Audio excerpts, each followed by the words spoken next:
back to a better world. This is your host, Mitchell J. Rabin, and I'm very glad you're joining us again today.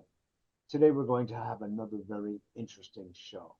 I have invited to be our guest today Bharat Mitra, who is a social entrepreneur from the heart, no less, whose work manifests in many forms in business, philanthropy, community co-creation, and loving Seva. He has been blessed by his teacher, Papaji, back in 1990, through whose guidance and through his devotion has served Bharat Mitra and others very beautifully over the course of all these decades. Bharat is the founder of Organic India, which is a regenerative and wholly ethical company that from its beginnings has been guided by its vision to be a vehicle of consciousness in the corporate world. Organic India is now a profitable business and one that works with thousands of small farmers across India, nourishing land and communities while producing a range of organic tulsi teas and other wellness products, which get retailed in over 30 countries. Bharat is also the founder of Organic Market, which evolved to be the biggest retail chain in Israel for organic produce and products under the brand name Green. So it is with great pleasure and delight that I introduce you all to Bharat. I'm learning a lot from him just in the time I've spent with him about the nature of social entrepreneurism and for him, what is the basis of it, which has to be really, which is the core of his being. So, Bharat, welcome. Erev Tov, Shalom, good to see you.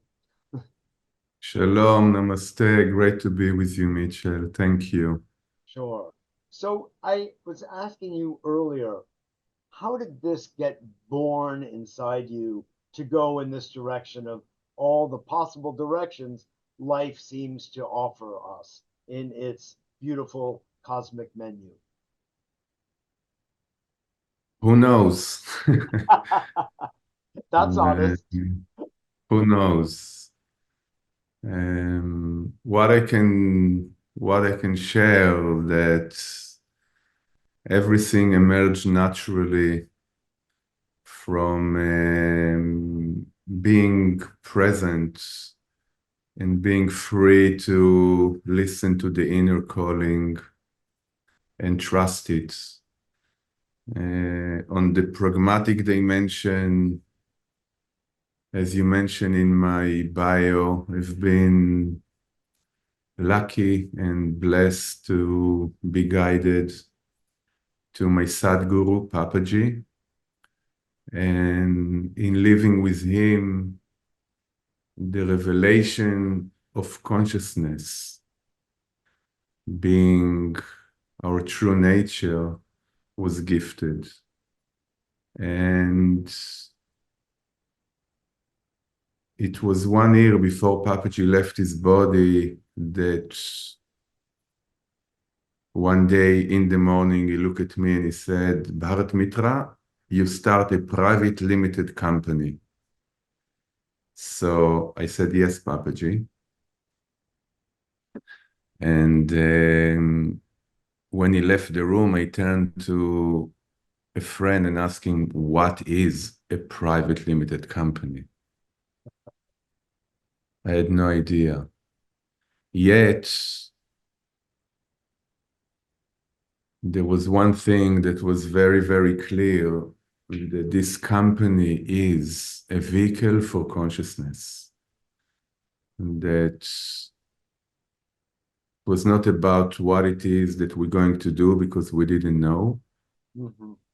It was about the calling to operate from being true to the gift that was present, the gift of interconnectedness, the gift of awareness that we're all part of this mystery. And I feel that one of the greatest gifts of Papaji is being and message and teaching was the non-separation between the truth of who we are and the day-to-day living. There is no requirement for spirituality. You know, that's a very interesting point because friends of mine and I tend to talk about the oneness and true unity of all. I don't even want to say all things, but just all. And putting it that way, one steps out of the separation and polarity frequently referred to, or duality in this case, with Babaji, of material and spiritual. I mean, no, it's all truly one.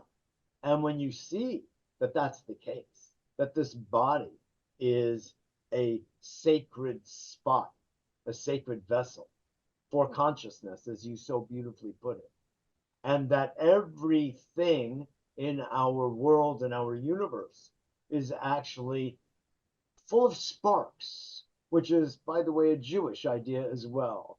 You know, the soul as neshama, as part of sparking in the world, lights. Anyway, I just wanted to bring that thought to bear, knowing our both original indigenous teachings and those that we have also been fortunate enough to learn since. So I'd love to ask you, with that as your underlying level of being and consciousness and gift from your teacher, Papaji, you then started to manifest a real world private company that has had incredible impact. We talk about social impact entrepreneurship, entrepreneurship being a vision of a world that works for all, where people are fed and they are nourished and they are loved and they are housed and they are educated and on. So, how did you go those next steps? How did that all happen? And please don't say, I don't know. Because you know something. I'm No, just I wouldn't say I don't know, but I wouldn't say that I would say this. I feel that the authenticity of the vision, organic India vision, is to be a vehicle of consciousness yes.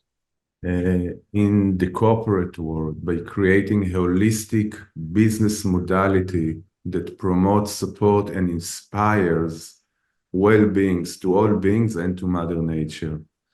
And this was and is the foundation, the true north, the guiding light, and an adventure. There was no certainty and there was not knowing how it's going to manifest. There was true present with being in service of that. And there was a beautiful group of people that discovered this to be the calling within their own hearts. And initially, the company engaged in many different activities. At the at the heart of it, we were many of us were Westerner people who lived in India with Papaji for many years. And we could recognize that there is a role that we might play in bridging the goodness of India to the Western world, as well as some of the goodness in the Western world into India. There was a reality where India was going through economic reform and open up to Western cooperation to come in. Instantly, we recognize the abuse We recognize the Western conventional capitalism polluting the Indian marketplace with product and values that was very foreign to the Indian culture. Mm-hmm. On one hand, we were also aware of the ancient wisdom and the incredible depth of culture that we were so fortunate to um, to meet and to live. Be a recipient of. Yeah, be a lucky receiver of that, Yes. and so there was a recognition that we can bring into India some of the good things from the West and bring to the West something to India, but mainly we can possibly integrate some of the evolved so-called science and materialistic advancement that we have in the West, but this in service and in connection to the deep spirit and core values and culture and ancient timeless wisdom of India. So initially, there have been different activities that we were exploring and being able to execute. And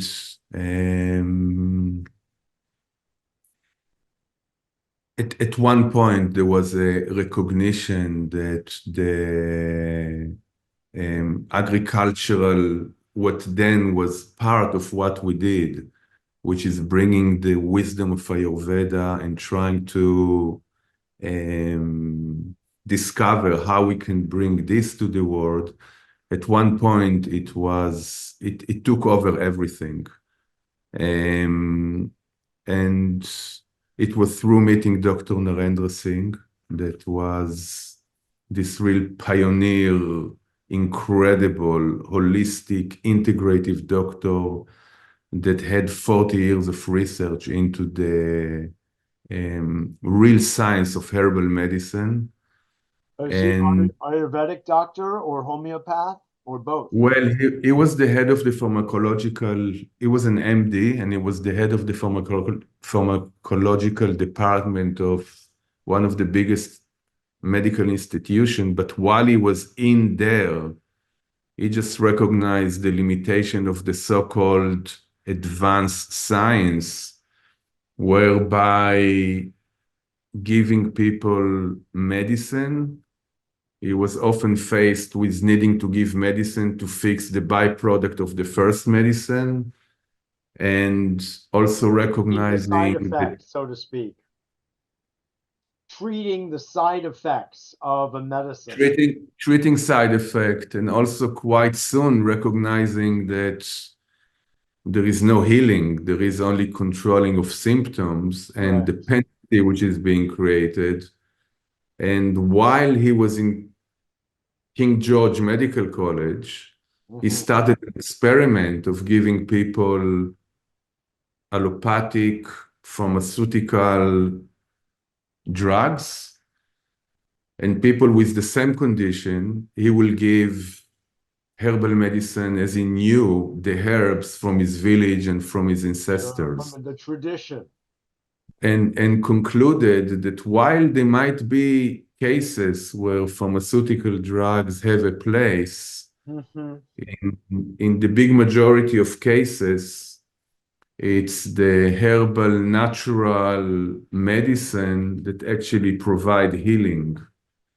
And he started to publish his research while he was still in the system. And while he was asked to leave the college, it was amazing that all the doctors and some of the top people of India, when they ever had them or their family any condition, it was him that they go to. And over 40 years, he treated millions of people for free always, but without being too dogmatic about anything. Whenever he needed to use antibiotic or whenever he needed to use pharmaceutical drugs, he would. The huge majority of the time, he did use herbal medicine and develop certain formulation, and mainly the knowledge how to grow and how to process herbs, so they still have the prana, the life force in them, who can assist the body to heal from honestly any condition. And so when we have been guided to meet with him, there was, I would say, an effortless revelation to put a lot of energy into that.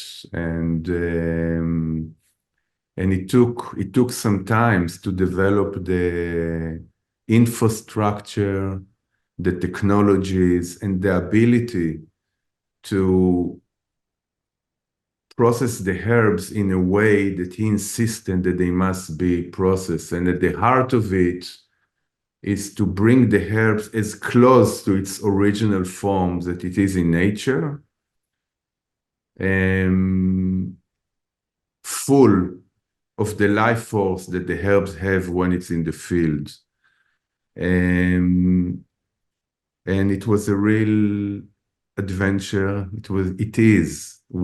Is a real love affair with keep on allowing this adventure to emerge. And it was in being with him in his village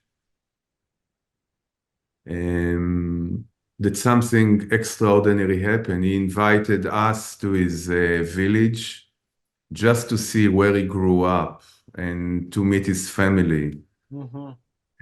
Remote village, hours and hours of drive into the rural India.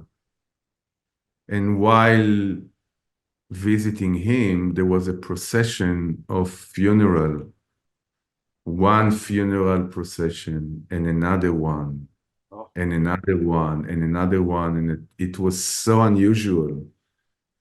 And we came to know that just a few kilometers from where we were, there was a suicide circle.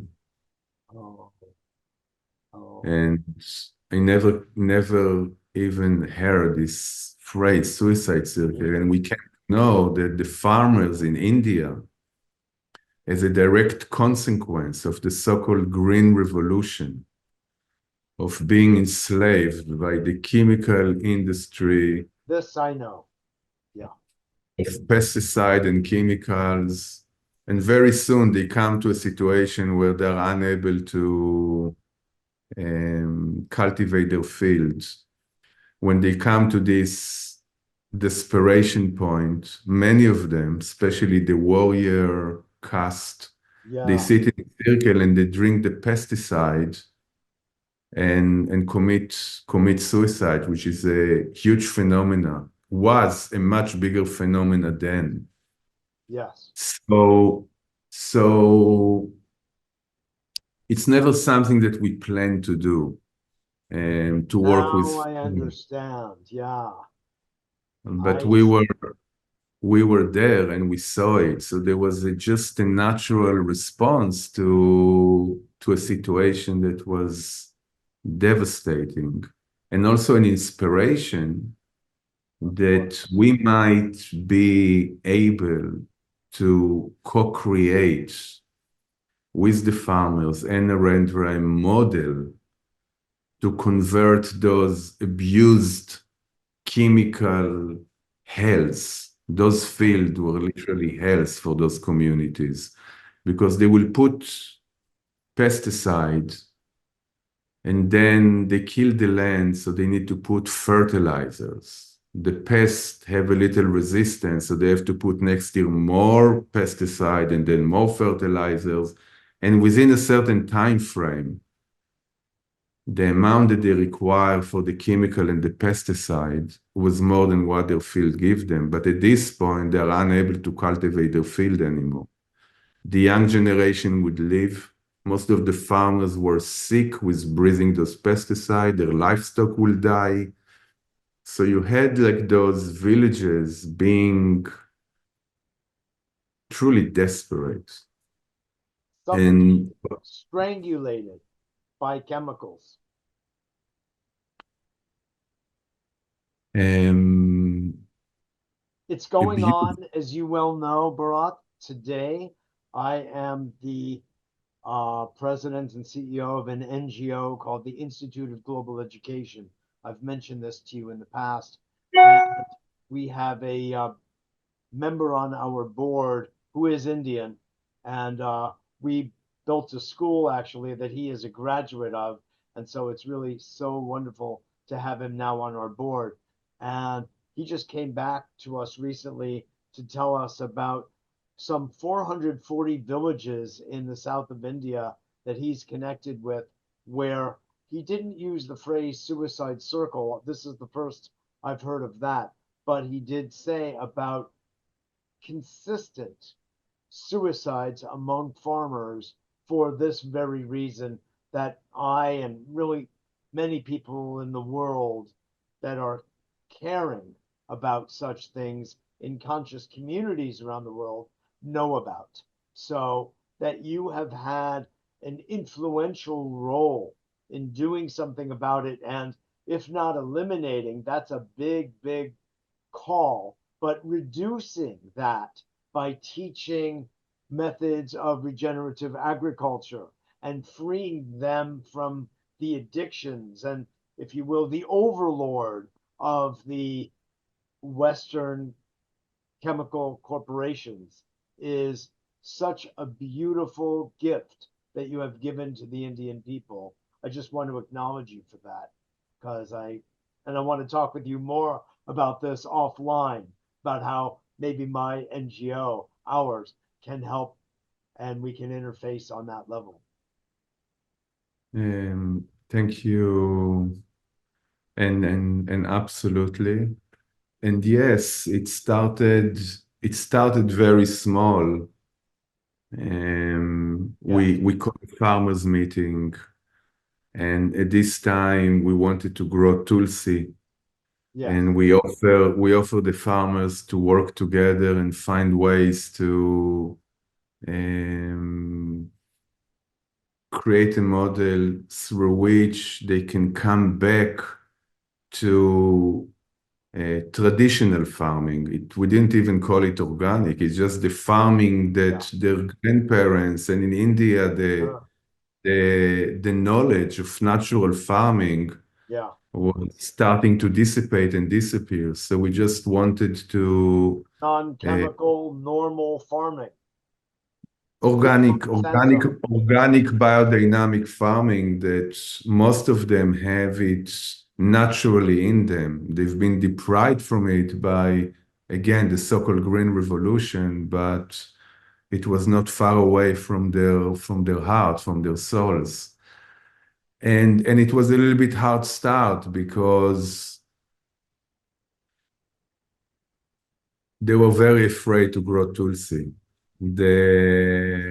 Nobody grew tulsi, and they said that if you ask us to grow rice or wheat, we will, because if you don't buy it from us, at least we can eat it or we can sell it in the market.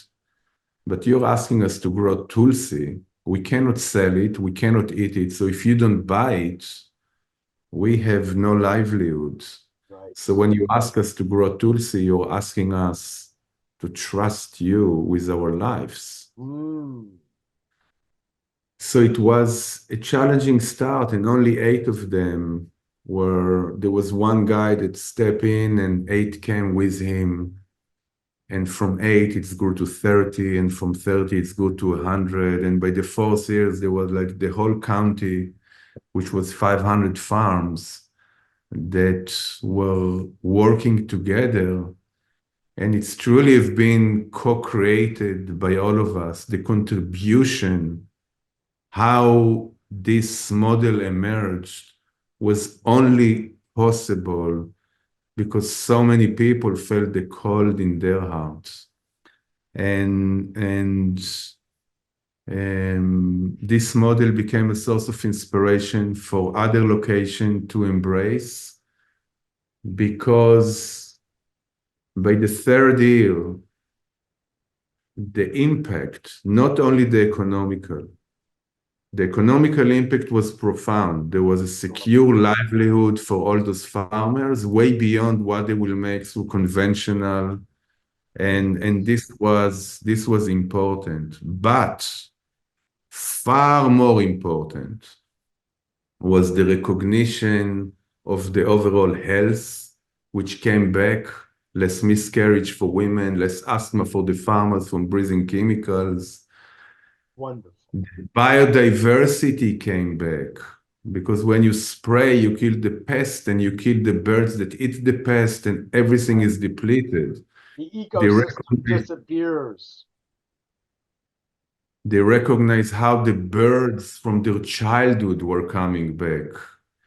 They recognize, even more importantly, that the young generation all of a sudden got the hope of coming back and be part of the community. The villages became very lonely places of old people because the young generation didn't see any future in farming.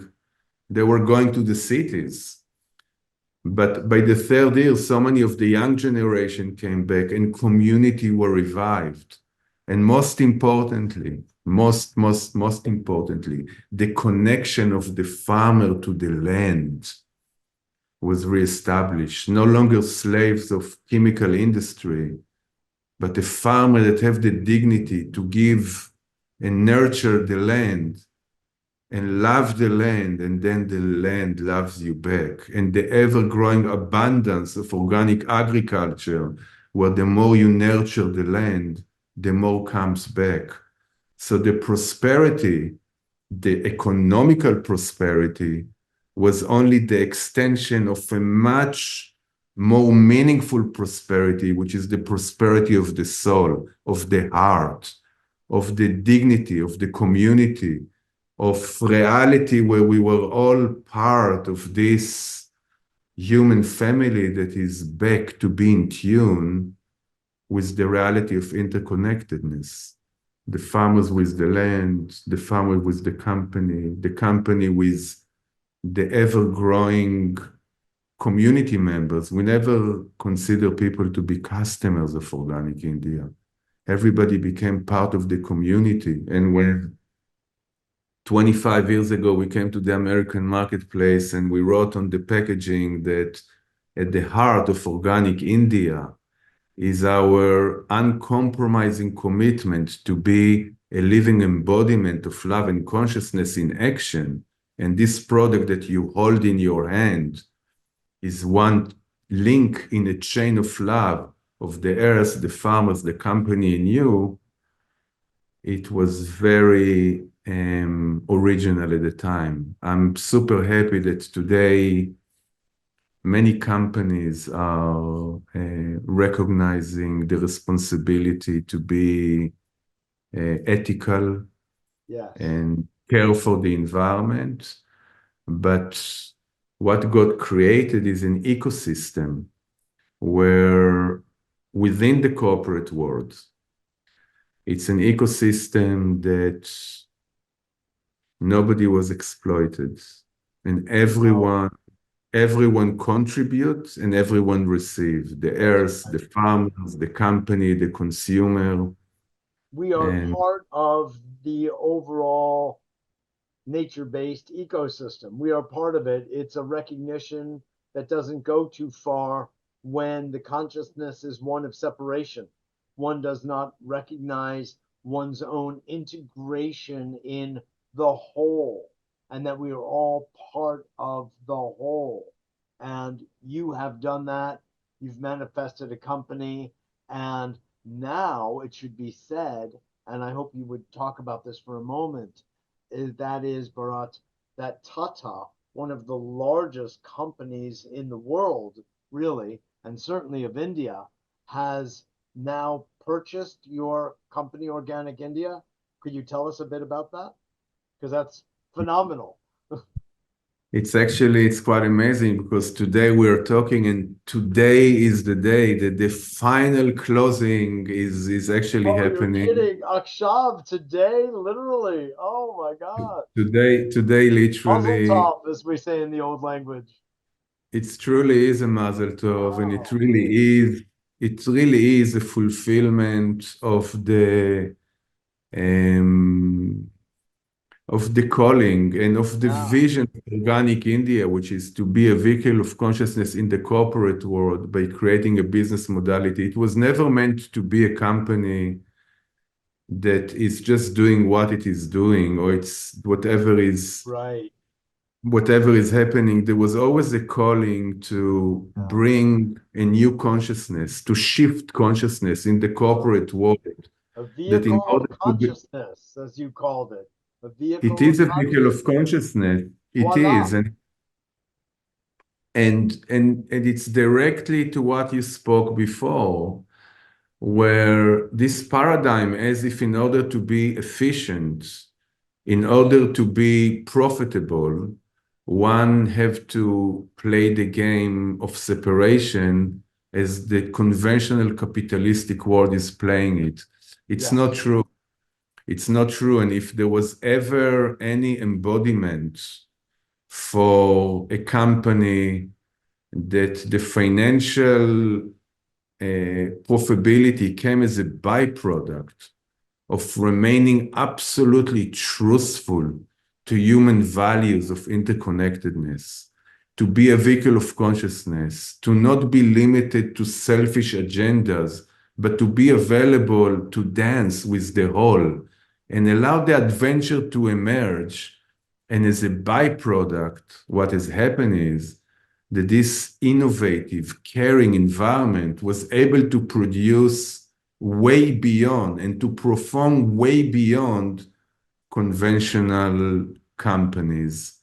And I Yes. think that the great fulfillment of that is that few decades later, as you say, one of India's greatest companies and one of the world's biggest corporate platform worldwide. Yes. It's a combination of 16 different public companies, but the beauty is that, and that's the important point, that Tata buying Organic India, not as a fig leaf to continue what they're doing and to just to have one beautiful company that they can be proud of. Yes. They are truly buying Organic India for the real value that Organic India has. And they buy Organic India as a leader in healthy, conscious living to bring a lot of synergies to their other companies and to their other brand. And it's Oh, coming from a deep phenomenal. commitment and understanding that business cannot be a vehicle just to produce profit for shareholders. Business, first and foremost, have a huge responsibility for humanity and for the planet to bring value and to be caring. And as a byproduct, profitability happens. But I think that the embrace of Tata and Tata buying Organic India is a very profound indication that mainstream business recognizing the absolute necessity to wake up from the paradigm that one can be exploitive in order to be profitable. Or We all needs to need, be, or needs to be. No, what you're saying is, if I may, translate from English to English, it's to say, um, you have facilitated with them, Bharat, a shift in consciousness for sure, but it's a paradigm shift. It's a different purview to understand. An ancient saying that you and I both embrace deeply, and that is people and planet before profit. And we appreciate and enjoy and love profit, but it's not ever to be at the expense of people and planet. They are first priority.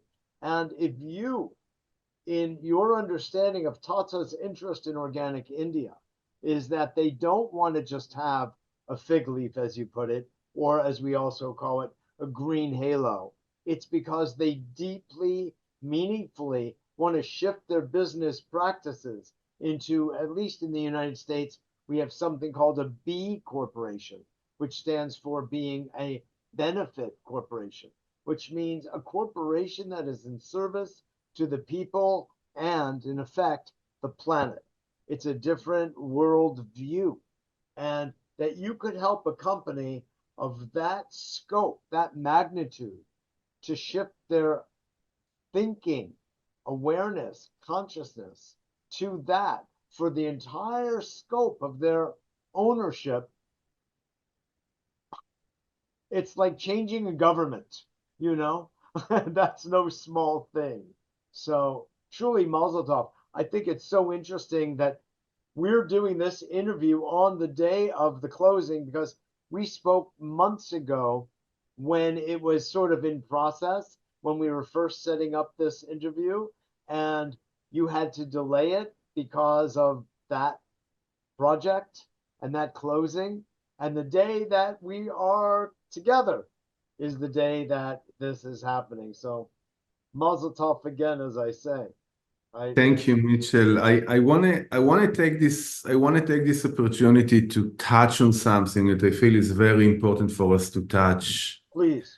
And that first, Organic India USA, which is the subsidiary of Organic India to do all the marketing in the USA, Yes. is a B Corp, is in the top 1% of B Corp in terms of its rating. So I have a lot of respect for B Corp. However, I think that we are often falling into the trap of trying to create systems and trying to create different way of doing things. I think it's important, and at the same time, the most essential is to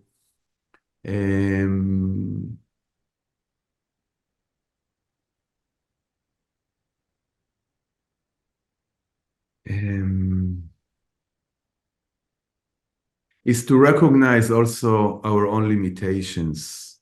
You know, you have a beautiful, the name of this podcast is A Better World. And I always feel that if we are focusing on the world and we are trying to change the world, even with our best intentions, we are often imposing our own agendas and our own ideas, which appear to be good at the time, and yet the positive change that somehow we are aspiring for and longing for is eluding us.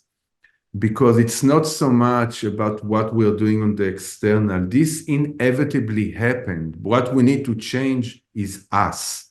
What we need to learn is how are we operating, not from our just better intentions, but how are we co-creating with consciousness itself? How are we willing to allow things to emerge? Organic India is a great embodiment of this, is an example of this, because it's important. We get credit for changing agriculture in India, for bringing Tulsi, for doing Ayurveda. All this happened as a byproduct of a much deeper willingness, which is to be in service, which is to be available to be a vehicle of consciousness. And I feel that I know B Corp very well, and there are companies there that in a way are improving certain areas of functioning in comparison to exploitive, destructive, conventional capitalistic companies. Right. But to be transformative, we need to transform ourselves. It's not about just changing the world. We need to understand that we don't always have all the answers. we need to be open for solution to emerge, which is beyond our own intentions and analytical abilities and so I just, even when you speak about what I have been able to do, first, I'm a humble servant of a vision that is much bigger than me. There is a huge group of many individuals that without the contribution of each and every one of them, nothing was possible. And what is also important to acknowledge is that everything that emerged happens not as following an intention and a plan, but from being trusting the heart space and walking an unknown path. Because there were times that when this whole model with the farmers emerged, it didn't make sense at all. There was no way to make it work. There was so many hindrances, and yet there was a deeper calling, intuitive calling.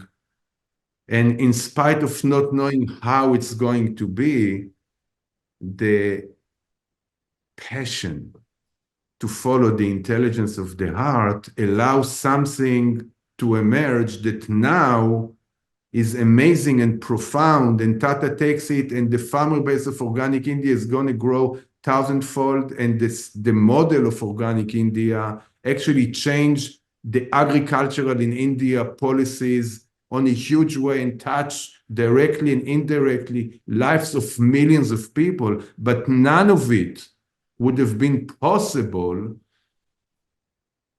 without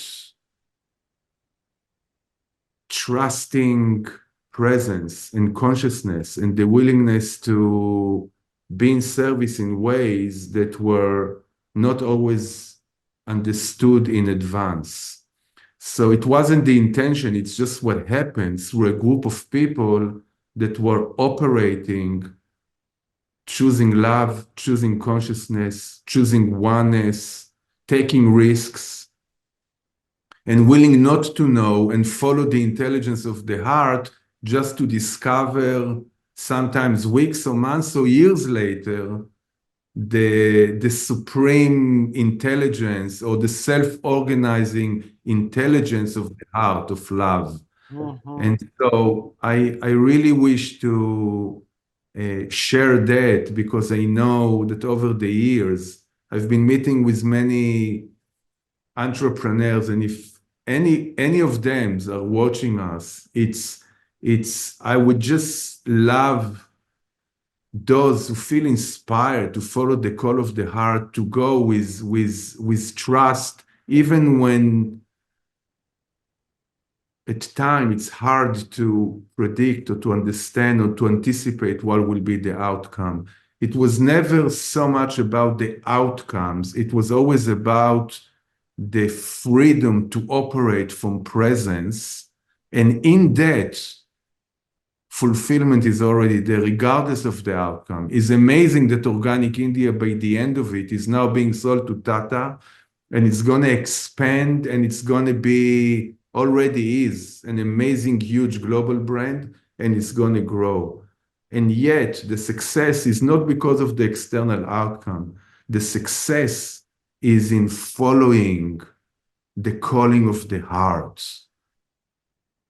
And any one of us that is choosing love in the very same moment, the reward is already there, regardless of the outcome. And the outcome will be magical, way beyond what we are able to create or to produce, because it's actually being produced in co-creation with this mystery, synchromystical flow of life. You should coin that word. I love it. You have hit the nail on the head in a most poetic, articulate, and truthful way.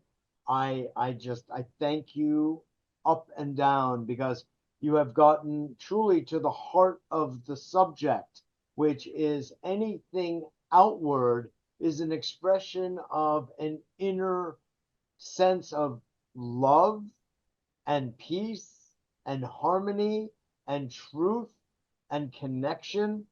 And that is, in the business world, we talk about having bottom lines. But when we talk about being a social impact entrepreneur, we talk about multiple bottom lines. And the real bottom line is, I'm going to use the word a cosmic bottom line, which is our alignment to the universe, which is another way of saying some of what you were saying. Alignment with ourselves and that trust with our team, the people we're working with, and not knowing and embracing the not knowing. I mean, you put it so well. I don't even want to try to encapsulate it. You did it so beautifully. But I, your point is truly that the accomplishment happens internally. And then whatever happens out there is a reflection, but it is, in a way, it's beautiful, it's important, it's secondary to the larger inner transformation that has occurred through these processes. And toda rabah. I mean, truly, thank you. You really nailed it. And you came full circle in describing what the larger picture of entrepreneurism is in the new world that we are creating. So, truly, thank you, my friend. Chaver sheli, as we say in the old language, for those out there who understand that. My dear friend. thank you very much. And I'm very glad that you will be joining us. I want everyone to know Bharat, with his dear friend and mine, Bruce Lipton, will be part of our Earth Day celebration on April 20th. So make sure you join us. It's online, it's free, it will be inspiring, like this was, thanks to all of us. Thank you. Thank you. Thank you, Mitchell, for this conversation and for your own passion and care and love. And it was and is a beautiful space to connect with you. And I'm looking forward to our conversation with my beloved brother, Bruce. I'm sure it's going to be special. Thank you again, Bharat. Thank you. This is Mitchell Rabin for a Better World. Thanks so much for joining us. I hope you enjoyed and imbibed that as I did. I was very much a recipient of great grace and beauty and truth. So thanks again for joining, and I look forward to seeing you at our Earth Day celebration and next week.